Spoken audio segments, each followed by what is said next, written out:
One of the worst concepts that was dredged up from the imagination of evil is the institution of slavery.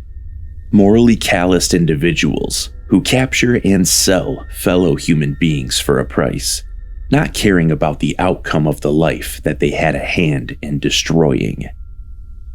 At some point throughout history, every race and creed has been subject to this heinous practice, and the stories that emerge from those in that situation are heartbreaking.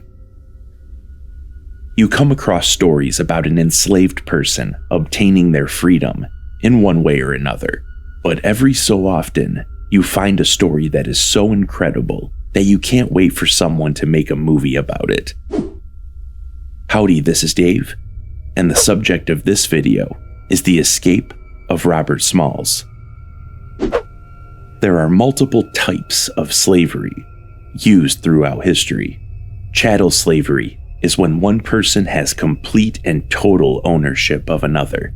This type of slavery comes in two forms: domestic chattel, which means working around the home, or productive chattel, which geared towards manual labor, such as working out in the fields or in mines. Bonded labor and slavery are two different terms that mean the same thing. This is when a person agrees to give themselves up as a slave, as some form of financial security, in lieu of dealing with the monetary burden on their own, such as a loan or if they incurred debt from a relative that passed away. Forced labor is when a person is physically coerced into working through tactics of violence and intimidation. It can be done more subtly, such as having the enslaved person accumulating crushing debt and threats of being informed on to the immigration authorities, or retention of identity documents. This is when the passport or work permits of a migrant worker are withheld from the individual to keep them from leaving their job for fear of losing said documents. Sexual slavery is referred to as human trafficking nowadays, and it involves systematic enslavement for sexual purposes. I'm sure we're all aware of what that entails, and it happens a lot more than we realize. In the 1500s, European settlers brought chattel slavery with them into the Western Hemisphere. The price of the enslaved was a major factor for these settlers, as they needed to keep their costs down. People were treated like livestock and were inspected prior to purchase. The cost-to-health ratio had to be worth the purchase to eventually turn a profit, as these settlers needed the enslaved to live long lives and have children, giving the owner more slaves. In 1619, the first African slaves arrived in Virginia, and as time passed, more and more settlers began purchasing slaves that were imported from Africa. By the early 1700s, slavery in British North America basically meant African slavery. Robert Smalls was born into this environment on April 5th, 1839. His mother, Lydia Polite, worked as a servant in the house of Henry McKee, but she grew up toiling in the fields. Robert became a favorite around the property, and Lydia was worried that Robert would grow up not fully realizing the weight of his situation. To make sure he did not fall prey to this complacent mindset, she arranged for him to work out in the fields, performing hard labor, and to witness with his own eyes what happened to those who fell short. There were practically no laws to protect a slave from those who claimed ownership over them. On average, an enslaved person experienced being whipped every 4.5 days. A male was whipped once a week, while a female was whipped every 12 days. The sadistic slavers used a whip that was braided into a string of knots around the center of twisted leather strands. The thickness of the whip tapers from the handle to the tip. The last quarter of the whip is coiled and the end spliced. Using a cat of nine tails was also not out of the question. Slaves could be punished for the most trivial things, or for no reason whatsoever. This stemmed from the overseer's addiction to power and control, that manifested within the plantation society. The power trip, coupled with the pressure from the plantation owner to maximize productivity, encouraged the overseers to harass the enslaved into increasing profits. Since there was no way for a black person to testify against a white person in court, overseers and slave drivers knew that they would likely deal with no consequences for handing out these whippings. And some even saw it as their right. The minimum number of lashings one could expect was between 37 and 39, but could easily go beyond. There was an instance where a poor individual received 200 lashings before the master's wife intervened. Receiving just one unenthusiastic crack from one of these whips would send anyone spiraling, but having the minimum amount of lashes be in the high 30s is simply cruel and inhumane, and I personally hope those bastards are burning in hell. As previously mentioned, women were not immune to being the subject of whipping. Actions such as these were a major factor in slaves wishing to marry someone who lived and worked at a different plantation. An enslaved man named Moses Grandy stated, "No colored man wishes to live at the house where his wife lives, for he has to endure the continual misery of seeing her flogged and abused without daring to say a word in her defense." Another named Henry Bibb agreed, saying, "If my wife must be exposed to the insults and licentious passions of wicked slave drivers and overseers, heaven forbid that I should be compelled to witness the sight."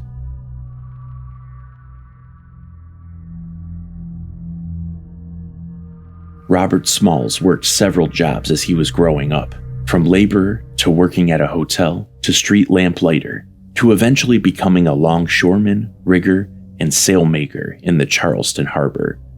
He eventually worked his way up to becoming a wheelman or helmsman, although a slave was not able to obtain such a title. Because of this, he became very knowledgeable about the Charleston harbor. April 12, 1861, sparked the powder keg that was the American Civil War, beginning with the Battle of Fort Sumter, which was located in South Carolina's Charleston Harbor by the South Carolina militia. This bombardment resulted in the surrender of the U.S. Army. At age 23, Robert found himself piloting a gunboat known as the CSS Planter, a Confederate military transport that was not heavily armed. Its primary objectives were to patrol the waterways and transport supplies, troops, dispatches, and even lay mines. The ship was under the command of Charleston's District Commander Brigadier General Roswell S. Ripley. From the harbor, the Planter's crew could see a line of Federal ships forming a blockade 7 miles away. Smalls did not just steer the ship through Charleston Harbor, but he also navigated the Planter through rivers and along the coasts of not just South Carolina, but also Georgia and Florida as well. He appeared satisfied with his lot in life and eventually gained the confidence and trust of the Planter crew. Little did they know that he was in fact not satisfied with his lot in life, and in April 1862, Robert Smalls began to plot his escape. He brought the topic up to multiple others in the crew, all except one he did not trust.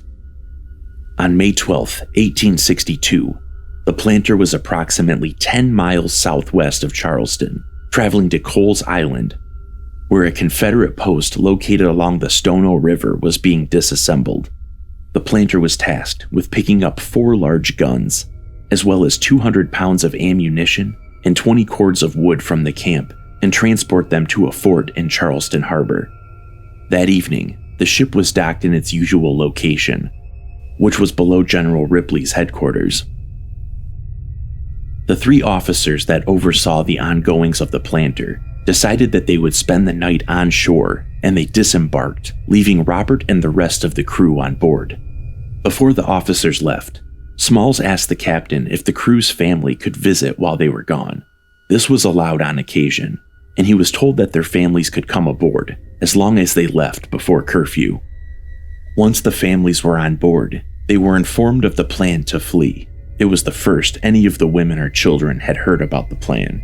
Robert's wife Hannah knew that he really wanted to escape, but she had no idea that he was formulating a plan to actually do so. Hannah was certainly blindsided by the plan, but regained her composure and replied, "It is a risk, dear, but you and I and our little ones must be free. I will go, for where you die, I will die." The others did not initially have the same opinion, and some began crying and screaming when they found out the plan that they were suddenly involved in, and it was a struggle to keep their cries from alerting anyone around. After the initial shock had worn off, they admitted that they were happy about the chance of obtaining freedom. Before curfew was enacted, 3 of the crew members pretended to take the families back to their homes. Around 3 a.m. on May 13th, Robert, as well as 7 of the 8 crew members, enacted their plan to head toward the Union blockade ships. Robert donned the captain's coat and the straw hat that was similar to the one the captain wore. The planter sailed past an area that was referred to as the Southern Wharf and made a stop to pick up their families. Smalls navigated the ship through the dark waters with expertise and managed to slip past 5 Confederate forts that oversaw the harbor. He even executed the proper signals with the steam whistle when he approached the checkpoints. Robert also mimicked the mannerisms of the captain, legitimized by the straw hat. They did not receive any scrutiny from Confederate onlookers. Around 4:30 a.m., the planter approached Fort Sumter, and the unease once again began to swell within the crew and their families. Fort Sumter was the most heavily armed and reinforced stronghold that the Confederates possessed. It was said that when they drew near, everyone but Robert Smalls felt their knees giving way, the women crying and praying. Several of the crewmen pleaded with Smalls, telling him to give the fort a wide berth, but he refused.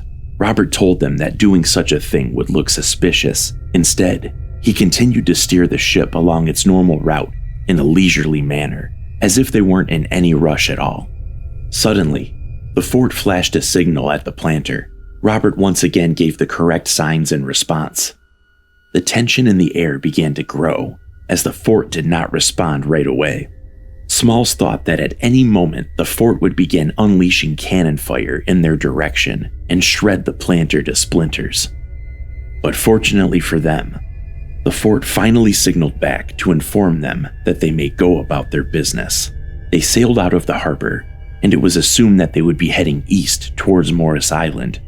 The CSS Planter remained inconspicuous up until Robert diverted the course and began to make a break for the blockade of the Union Navy fleet. An alarm was raised, but they were already out of range of the cannons.